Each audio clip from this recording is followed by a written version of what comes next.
tous et bienvenue dans Demain vous appartient, votre émission sur la série de TF1. Nous allons premièrement revenir sur les événements de la semaine écoulée, puis nous passerons à la rubrique littérature. C'est parti pour le résumé en images. Laura perturbe énormément la vie des Moreno, puisque le statu quo a été modifié. Et ce n'est pas tout, puisque Sylvain a trouvé la preuve que les soupçons de Charlie étaient fondés, de la drogue, et oui, que Laura planque en grande quantité, dans le but de se soigner. Voilà une explication discutable. Après, comme elle nous a révélé, elle a été élevée comme ça, alors c'est plutôt la faute d'une bande d'irresponsables qui ont banalisé et légalisé l'usage de stupéfiants au lieu de se servir de médicaments.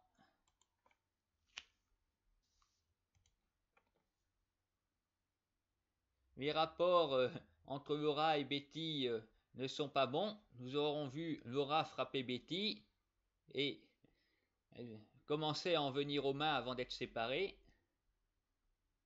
Alors bien sûr, on ne peut que plaindre Betty qui voit sa mère lui donner tort surtout. Par culpabilité peut-être, elle est en train d'excuser Laura de se montrer laxiste de tout ce qu'elle fait. Comment ne pas comprendre Betty, qui a toujours été une petite fille modèle par rapport aux jumeaux, voilà, celle qui a toujours des bonnes notes, qui est gentille, et puis là alors, qui sait qu'arrive chez elle, bon, une jeune qui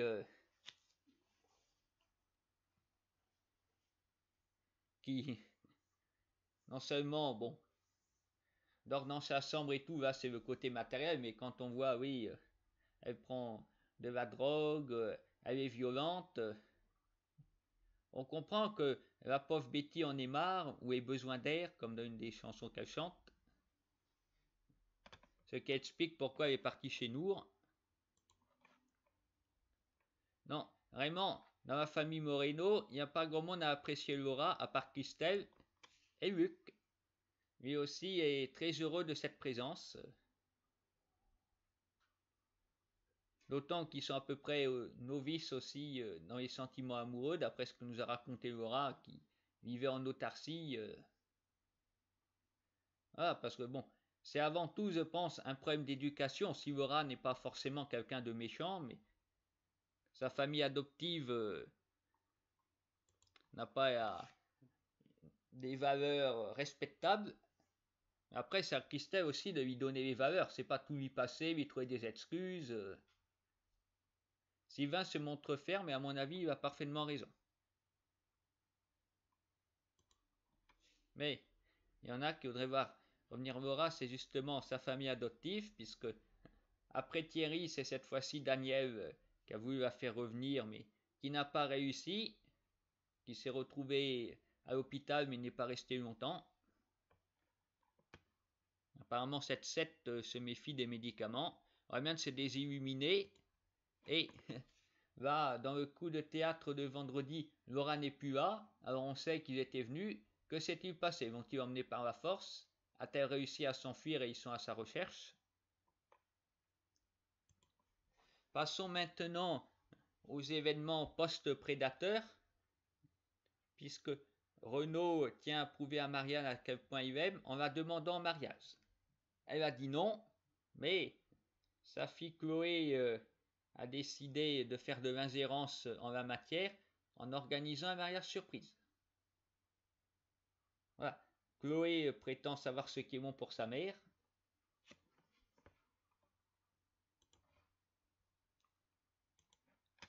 En tout cas, Marianne retrouve le moral et elle n'est pas la seule, puisque Amanda s'est rapprochée du vice. Elle a arrêté de le repousser en le prenant lui aussi pour un pervers.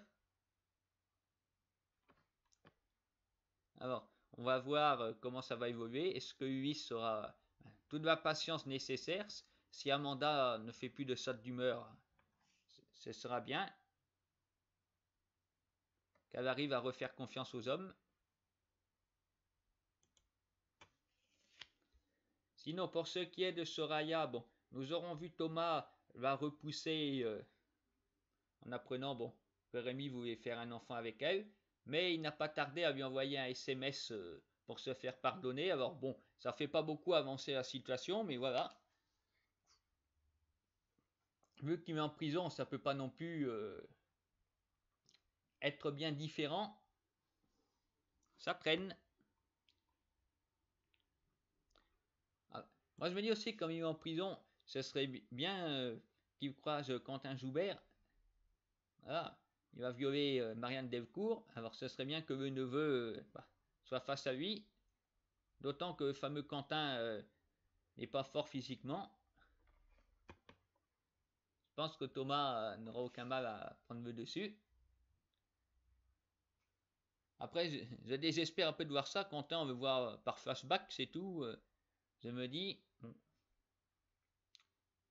va-t-il en fait disparaître de la série comme ça? On nous dit qu'il est en prison, on ne le voit plus jamais. Les actions écolo de Timothée et Manon se poursuivent. Puisque nous les aurons vus, ils se sont enchaînés, être peut-être la complicité de quelqu'un. Enfin, ça a marché, puisque Victor a décidé de ne pas demander la moitié de l'argent des réparations au père de Manon. Tout ça pour faire plaisir à Timothée. Il est sympa, Victor, on va dire, et surtout, il a de l'argent, c'est pour ça il se permet, voilà, pour être tranquille de renoncer au paiement convenu. C'est même pas réduire la somme, à moins de revenir négocier après, quand il y aura plus Timothée comme témoin. Sauf que Manon sera au courant et répétera à Timothée, sans doute. Alors,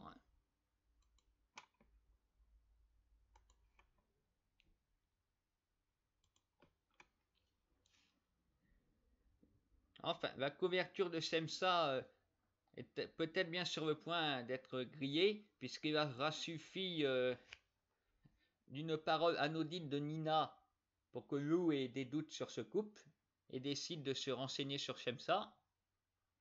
Alors normalement, bientôt le procès qu'on attend, depuis un petit moment d'ailleurs. Il y a eu une interruption des épisodes, mais je crois que c'était comme prévu en mars et voilà.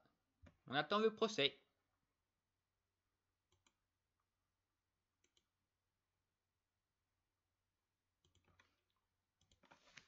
Bien, nous allons maintenant passer à la rubrique littérature. Je voudrais vous présenter ce livre voilà, de Ingrid Chauvin, Tom Pouce, qu'elle a eu la gentillesse de me dédicacer. Alors, je dois dire que je ne connaissais pas du tout ce conte. C'est bien sympathique, avec évidemment toujours un livre CD. Alors, non seulement vous pouvez lire le texte, mais vous pouvez également entendre la voix de notre chère Ingrid qui nous raconte l'histoire. Vraiment, c'est très bien. Je vous le conseille fortement.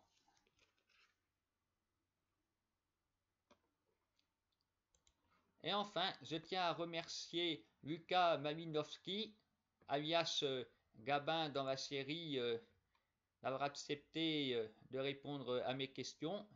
Vous pourrez retrouver l'interview en détail sur notre site Demain vous appartient, dont le lien est affiché en bas de l'écran, dans la description de la vidéo. Je vous souhaite à tous de passer une bonne semaine et rendez-vous le week-end prochain pour un nouveau débriefing.